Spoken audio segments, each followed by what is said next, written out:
Quarterly and Not guilty, I am. Coffee, I went and got coffee. Wanted hot water, and he gave me lukewarm water, and then I bought coffee, and then he got that. 1 second, Mr. Sorrell, please. Yeah, okay, mute. What do you want to say regarding bond? My client is like on personal bond, Your Honor. He promises to come back to court. He's anxious to resolve this matter. Jeez. The allegation is he was making a scene in Culver's, telling employees he was going to kill and stab everyone in the That restaurant. isn't true, Your Honor. It was Sir, not Mr. true. Sorrell, Mr. I did Sorrell, not, you can Mr. watch, Sorrell, I have to be please, out today to go to, please, I want to talk. please, I have to go please. to probation today. Please, sir. Everything's Sir. been going well. I did not do that Sir. over a cup of coffee. Okay. I just told your lawyer what the allegation is. Well, I need personal bond to get out to go to probate. Everything's been going well, Judge. I live in Taylor now. I was over here I had to come over here to see friends too. And yeah, over a cup of coffee, I'm going to do that. Yeah, right.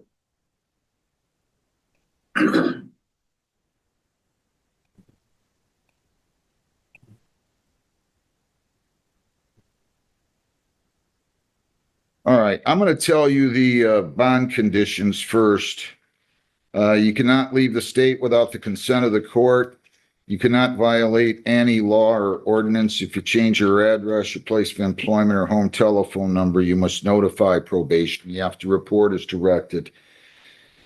No contact with Woodhaven Culver's employees. No contact with prosecution witnesses. You cannot enter 23300 Allen Road in Woodhaven or any other Culver's restaurant. You're not to possess any firearms.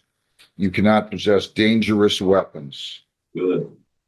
7,500, 10% is the bond. What? I will give you a court date of January the 28th. I can't go to county. All right, buckle up, because this docket starts with a defendant casually saying, "I'm guilty," then immediately trying to walk it back like it's a misunderstanding over coffee. But the allegation here is not small. We're talking about a reported threat at a restaurant: kill and stab everyone, which is exactly the kind of claim that makes judges lock and fast. Watch how the court handles bond conditions when the accusation involves public safety, and pay attention to the defendant's mouth versus the court's patience. Because in cases like this, attitude could be the difference between freedom and county time. And question for you: if someone's accused of threatening a whole restaurant, should they ever get a personal bond? January 28th at 10:30. I need medicine. I can't go to county. I can't go to county, man. I need medicine. What are you sending me to county? I can't pay the bond. Put medical on there, Heather. I want a Thank personal you. bond, man. No. Okay, Judge. I want a personal bond, you asshole. What is up here? You never give me personal bond. You're an asshole, man. All right, I'm an asshole. That's You okay. won't give me personal bond. All right, let him shut the thing off. Will you guys? I've had enough of this. Back to county. Oh, wait a minute. That's it. Judge, you want me to remove the camera? Well, do I have another one with you guys, Wilson, or is that in here? Oh yeah, you shut the camera off. Anya, Adriana, Barbara Wilson, 25W840825. Ma'am, your name? McNally Wilson. All right, driver license expired. She stand me wait for my reading? Yeah, Your Honor. Where's she been?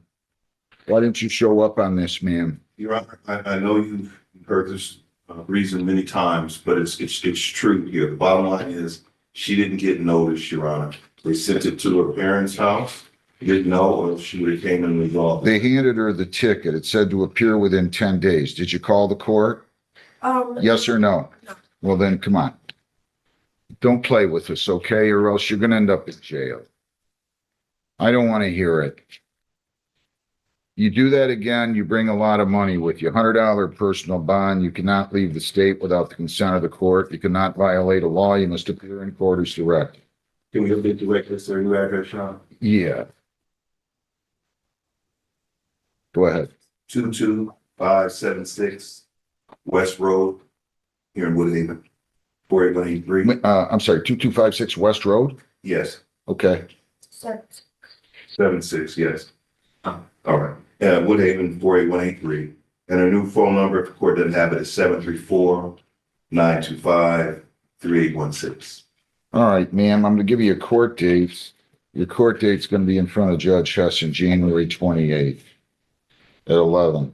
You make sure you show up, ma'am. You understand? Can't be doing this. You get yourself in all kinds of trouble. Good luck. If you want a petition for a court-appointed lawyer, if you want a court-appointed going forward, you're gonna have to fill out a petition for one, okay? Jermaine Sean Hall Jr., 25, G 306-346 A and B. Name, sir? What do you have to say, Mr. He's missed at least three times. He thinks he's walking out of here with a personal bond too. Well, What happened? Was he in custody? Was he in the hospital? no, Your Honor, he just made an honest mistake. He thought the court date was today versus yesterday. Yeah, 3,010%. You cannot leave the state. I'm not changing my mind. He's missed three. You change your mind. What the court considered 2,010%, he Nope. has $200. Nope, I'm not. He's got $220. I don't care if he's got $220. I want 300. He's missed three times. He's not going to keep doing this. You want to keep delaying this until the day? That's okay. January the 29th at 9:15. You cannot leave the state. You cannot violate a law. You must appear in court as directed. Grow up, okay? Grow up. That's it. He'll let you make some calls. Be glad to let you make some calls to come up with money, but I'm telling you, I've had it with you. You understand what I'm saying? Good. Mr. Crawford, can I talk to you a second? Dr. Boring, representing Michael Bates Chevrolet, I'm complaint to for this case. Good morning. What is your position with Michael Bates? General manager. Raise your right hand. You solemnly swear affirm under penalties of perjury that the testimony you'll give in these proceedings will be the whole truth, so help you God. I do. So what happened here? So Ms. Vander, I don't want to mispronounce it, I apologize, came into the dealership to purchase a vehicle. And when she purchased that vehicle, she was supposed to bring back a cashier's check for the amount that she owed, and she never did. Did you sign the title over? We did, we stated the car.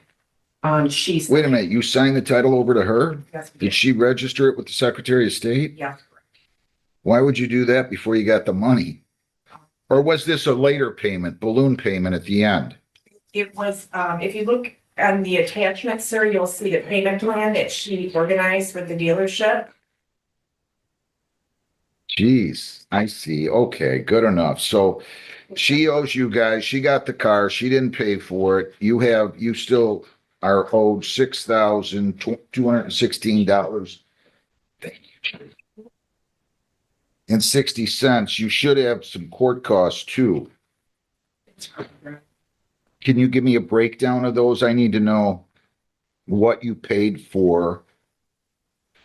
For Dino, it was $75. Okay, To file our court fees was $70, sir. I have those receipts with me. so 75 and 70, right? Yes, that's correct. So that's $145, and on top of the 6216 60. So that should be another 145. That should be 63, 61, 60, right? That's correct. All right, judgment is entered. I'm going to give you a copy of, I'm going to ask you to go down the hall. Just give him a couple minutes. He'll bring the file down. I filled out the judgment for you and you're all set. I hope you can collect that. Best of luck. Thank you, sir. Is Flat Rock out there? People again, Sterling Joseph Wright, 25W84088-1A and B, and also 25F244059. Good morning, Mr. Wright. Your name? Muted. I can't hear him. Good Your morning, Judge Sterling Wright. All right, officer, your name? Officer Porter. Okay, I'm going to ask you to take your hat off if you would, Mr. Westmoreland. Your name? Good morning, Your Honor. Attorney Corey Westmoreland, appearing on behalf of Mr. Wright. So we have a charge here of disorderly person, public intox, and minor in possession from November 22nd. He was in front. And there it is, the moment the whole hearing flips. Notice what just happened legally. The judge set bond with conditions designed for public safety. No contact with employees, no entering any Culver's location, no weapons, stay in state, report to probation. That's standard when the allegation involves threats. But the defendant's reaction? He didn't argue facts calmly.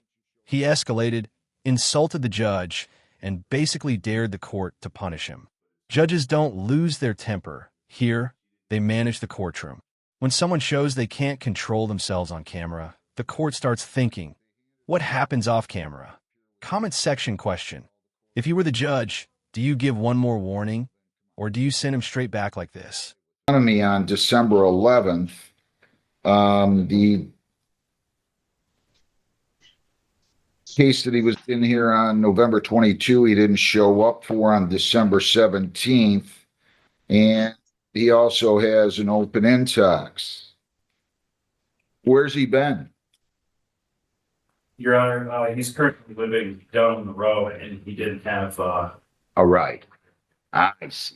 Where was he picked up at, officer? In Flat Rock.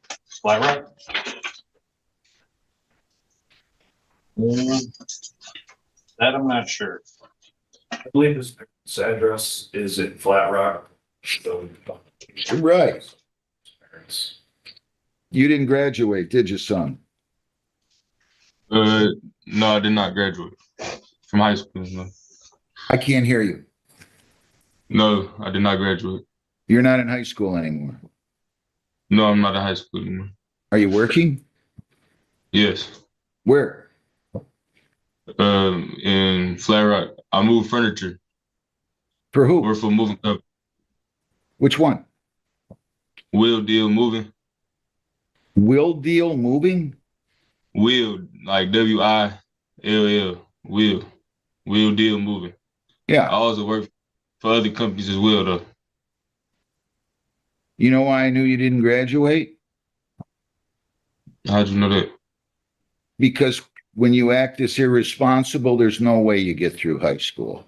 No way. Mm. How many hours do you work per week? Maybe around 40. Maybe around 40. How much do you make per hour? $20. You make $800 a week. That's pretty good. Is that how much you Somewhere make per around- week? Somewhere around there. Why isn't he showing up besides the fact that he didn't have a ride, even though his parents live in Flat Rock and he works out of Flat Rock? That's just an excuse, isn't it, Mr. Bright? Absolutely not. Oh, it's not an excuse? Well, then we're going to make sure you got a ride to court. How's that? I'll make sure you have a ride to court. And they can take you over from the Flat Rock Police Department when I get ready to handle this, okay? And then you're going to have to post a high bond. So, you know, don't tell your lawyer things that are not true. Okay? Your Honor, I think he acknowledges, and he meant to say it was, it's not a good excuse, but he understands. After I spoke with him, he does understand the importance of the hearing and making sure he clears all his matters. So he's got a November 22 minor in possession. He must have a prior minor in possession, right? Yeah, that's what that says on the ticket. That's why they charged it as a misdemeanor. So you have that case. Good. Give me 1 second, if you would, please. You've been in front of me before. I remember you. You know what? You have been, right? Think so. In fact, you were I in know. front of me at the Flat Rock Police Department, sitting there just as you are now, right? No, I don't think that was it. I think I had came in to come see you. You'd come to Flat Rock, or you came to the court? No, I came to the courtroom to see you. I was in court when I see you.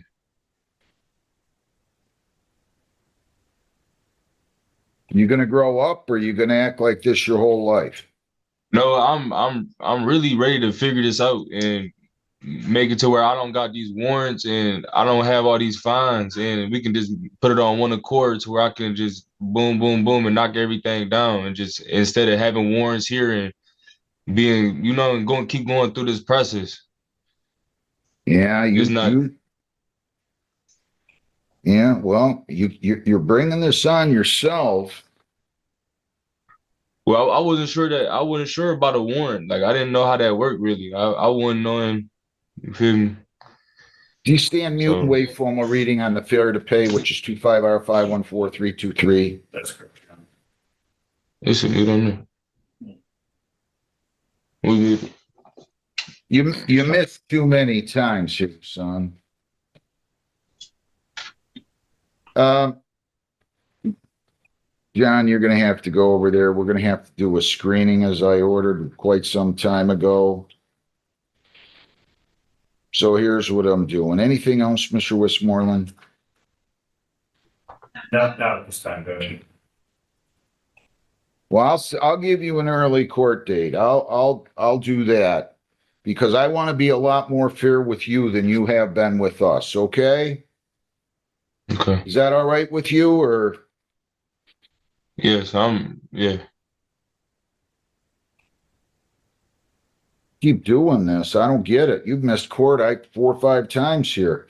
1,510% on 25F244059. We're going to need a screening and assessment and probation, John, to get on to do screening on 25F244059. You have 210. I'm entering a not guilty plea on 25R514323. That'll be $100 cash. I will set that for January the 29th, and that will be at 9:15. And then on Judge Hessen's cases, you have an open intox and you have a minor in possession. 1,010% on that. No contact with prosecution witnesses, no alcohol, no marijuana, no illegal drugs. Do you understand all that? That's on both the open intox and the MIP. Do you understand that? Yes, Your Honor. So that'll be on January 29th at 9:45, the pretrial on that. So you got a contempt hearing in front of me, a sentencing in front of me, and then you've got pretrials in front of Judge Hessen on the 29th, and again, that will be at 9:45. Okay?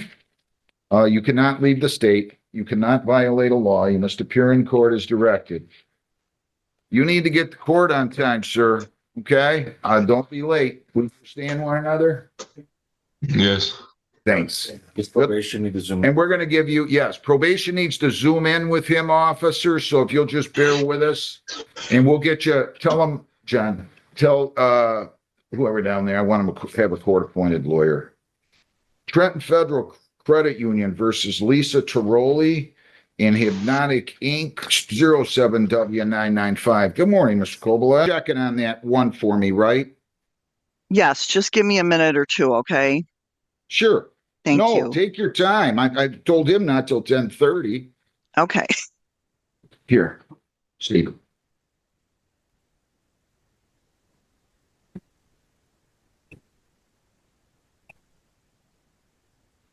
Your Honor, it's Mr. Begg. How you doing, Mr. Begg? Your appearance? Good morning, Your Honor. This part is wild because it's not even a who said what situation. The judge is doing pure logic. The dealership admits they signed the title over, the buyer registered it, and then the money never came. That's why you hear the judge basically saying, why would you do that? Because in the real world, title transfer is the keys to the kingdom moment. Now the court treats it like a debt with receipts. $6,216.60 plus court-related costs. $75 plus $70 equals $145. And boom, judgment heard. Translation: the plaintiff wins on paper. The next battle is collection. Question for you. Do you think the dealership was careless here, or did they trust the wrong person? Jay Begg, P36820 on behalf of plaintiff LVNV funding. Your name, ma'am? Lori Parker. How did this get rescheduled? Why weren't you here last time? Your Honor, I guess I put in my phone, put it on the wrong date. What date? January I think it was the 15th, and I came up here to bring the information, and then I told you to provide 1 month of bank statements to verify your position, and I adjourned it to December 15th at 10, and you were here on that date, November 17th at 25. Then you didn't show up December 15th. Why? I left a note for you because What do you mean left a note? so I don't normally take care of my fiance passed away. He normally schedules. Okay, I have memory issues from my injury. I've got a lot going on, and I guess I put it in my phone on the wrong date. Did you read, Mr. Begg, what do you have to say here? Well, I haven't seen any bank statements. Where are they? I mean, Right here, I brought them up here, and they told me to bring them to court.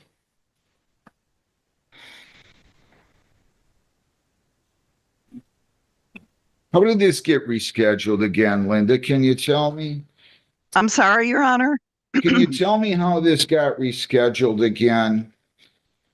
Just because she filed the objection to garnishment. Yeah, but she was here on just October or November 17th. I told her to provide bank statements. Right. And then I told her on the record, and we sent out a notice saying you have to be here December 15th at 10. And then she failed to appear on that day. And I just said defendant failed to appear, objections deemed to be invalid. Did you file an order, Mr. Begg, or your office file an order on that date? that I don't know, Your Honor. No. Your Honor, there is no order on file. No. Mr. Twardzik, Officer Twardzik, you're gonna have to take your hat off. And do they know over in probation that she's to be on there? I just saw them waiting.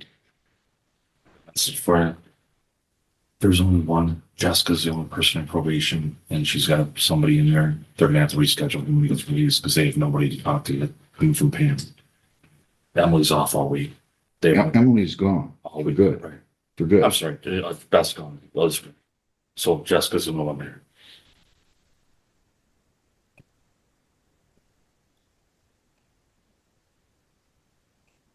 We're gonna have to do that, officer. We only have one probation officer in the building right now. So you can log off. Are you gonna be able to post the bonds, Mr. Sir? Are you gonna be able to post the bonds? I'm talking to you in the Flat Rock Jail. Right. How you doing? Post my bond. Right. What's my bond right now? What does it say that right now? Well, I said 100, 1,500, and what else? 1,500, 10%. For God's sakes. Said 1,500, 100, and 1,000. So I'm gonna have to. 1,000, 10%. So you're gonna have to post $350. All right. Are you gonna be able to post it? Yeah. If you post it, you come up here to be screened. You understand what I'm telling you? Yeah. If you don't show up, I'm not gonna listen to this stuff about not having a ride. Do we understand one another? Yes. Okay. All right. So nobody did what they were supposed to do on this case. You didn't give me the bank statements. You didn't show up. You guys didn't file the order, Mr. Big. I mean, Your Honor, I came up here before the court date to bring the bank statements. I took them to the front desk. They told me to bring them back and bring them into court. I don't have time to look at all this right now. He has the right to look at the bank statements and tell me whether or not he agrees with you. I mean, I don't know. The only thing they said is that they need The only thing I'm going to say is, as a judge, I get tired of people not showing up. Your Honor, Do you hear what I said? Yes, and Put the dates on your calendar, put it on your refrigerator, put it on your wrist. I don't know what to tell you. I get tired of people not showing up. They don't want to show up, they lose. it was, If the team doesn't show up for the Super Bowl, guess what? They forfeit. That's the way the country lives. That's the way we've lived for 250 years. can I say I No. agree with you, but I am an injured worker. I have memory issues. I have a lot of. Here's what I'm going to do. You're going to, how many pages of bank statements do you have, Dave?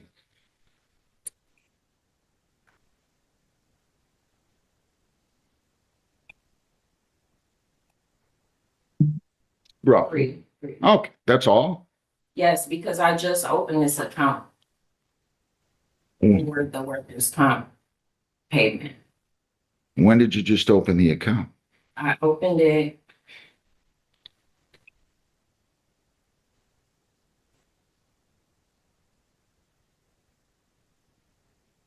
I got the check.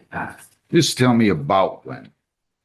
Your Honor, I really have. no- Okay, no, that's fine. Just tell me. Really trying, yeah. I want you to give her the new notice, if you would, Linda or Jennifer. Somebody give her the new notice that I'm going to give her. Okay. There's only 3 pages. I'm going to ask you to copy those pages. We're going to reschedule. We're going to send them to Mr. Begg, and then you're going to have to come back on that day. So do you understand that? Yes, I was kind of looking through this as you were talking, trying to find the date. So you're gonna. We're going to reschedule the case. I'll just make a note. Defendant failed to appear previously. Plaintiff's office did not file order. Reschedule case. What day do you want to give me, Linda? Would February 10th work, Your Honor? What day of the week is that? That is a Tuesday. Yeah, that's fine. Okay, at 9:30. At 9:30, Mr. Begg. We're going to send you, she's going to drop off those pages. Don't charge her anything. Make copies, send to Mr. Begg. He can look at them, and we'll see everybody here. That's good. Could you just have February 10th at 9:30. So they'll give you the notice, they'll make the copies, take the copies, make sure you show back up on that day. We'll send them to the lawyer, and he can take a look at those and make you both, you can show up on that date and make your argument, okay? If these are copies, can I just leave them today? I want you to take your copies. It's going to only take them a minute to make Okay. 2 sets of 3 pages, correct? Okay? Thank you. just send them to the attorney of record. I think it's So let's wrap this docket up professionally, because the theme today is consistent. Court is not a suggestion. Early on, the judge handled a serious public safety allegation by setting strict bond conditions, and when the defendant exploded and disrespected the court, the outcome was immediate, back to county. Then we saw multiple defendants learning the hard way that missed court dates don't get sympathy. They get higher bonds, stricter terms, and sharper warnings. In the civil portion, the judge entered a clean judgment based on documents and math, showing how fast a case can be decided when evidence is straightforward. And finally, the garnishment objection situation highlighted accountability on all sides. Defendant missed, paperwork wasn't filed, and the judge forced a reset with a firm new date, February 10th at 9:30. So everyone shows up prepared. If you found this case as shocking as we did, make sure to hit that like button, share your thoughts in the comments, and don't forget to subscribe for more jaw-dropping courtroom breakdowns.